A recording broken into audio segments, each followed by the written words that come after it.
नइखे देहिया में हीरा मोती जाड़ल, तब लफुआ सा पीछे बड़े पाड़ल।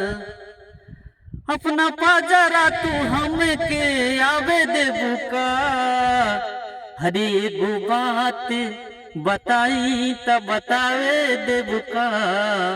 लाइल बानी से नूरा लगावे देबू का, एगो बात बताई त बतावे देबू का।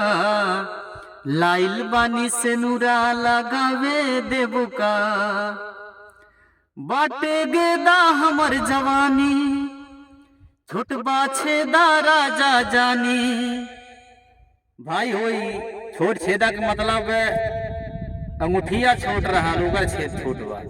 बाटे गेदा हमर जवानी, छोटवा छेदा राजा जानी। लागे किले के रह बजान, तुहरे ताहावे ई समान। अब आगे हवा कैसे कहा दिया, ऐसन ना करी परेशानी, चुआता समनवा से पानी।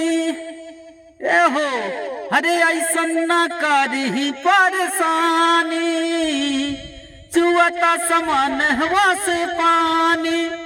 कमलेश राजा तुहरे हाधान, आके तू संभारा। हरे बाटे गेदा हमर जवानी, छोट बाछेदा राजा जानी।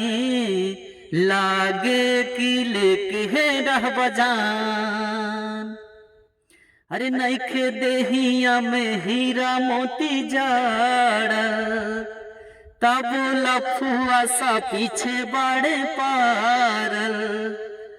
अपना पाजरा तू हमके आवे देबू का, एगो बात बताई त बतावे देबू का।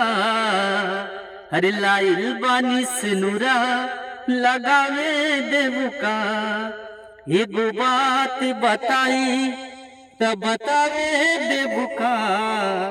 लाइल बानी से नूरा लगावे देबू।